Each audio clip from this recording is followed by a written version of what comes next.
স্বপ্নের দেশ অস্ট্রেলিয়া, এখানে আসতে সবার ইচ্ছে করে। হ্যালো, আমি ঋতুপর্ণা মজুমদার। আমি এখন আছি সিডনি, অস্ট্রেলিয়াতে। আমি আছি স্টুডেন্টের ডিপেন্ডেন্ট হিসেবে।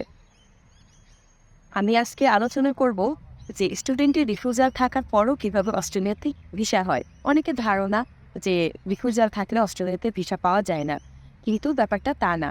সবচেয়ে মজার ব্যাপার হচ্ছে আমার স্পাউসের অস্ট্রেলিয়াতে রিফিউজাল ছিল, এবং শুধু তাই নয়, নিউজিল্যান্ডেও রিফিউজাল ছিল, কিন্তু তারপরেও তার অস্ট্রেলিয়াতে ভিসা হয়েছে। আর আমার ভিসায় আমি স্পাউস হিসেবে এখানে আছি, স্পাউসের ডিপেন্ডেন্ট হিসেবে এখানে আছি। তো আমার ভিসা হয়েছিল মাত্র 31 দিনে, মানে 1 মাসে। তো আপনাদের আসল কারণটা জানতে হবে যে কেন ভিসা দেন হয়েছে। তো সঠিক কারণটা জেনে আপনাদের ভিসা জার্নি সাকসেস করতে নিচের অ্যাড্রেসে যোগাযোগ করুন। ধন্যবাদ। ভালো থাকবেন, আমাদের জন্য আশীর্বাদ করবেন।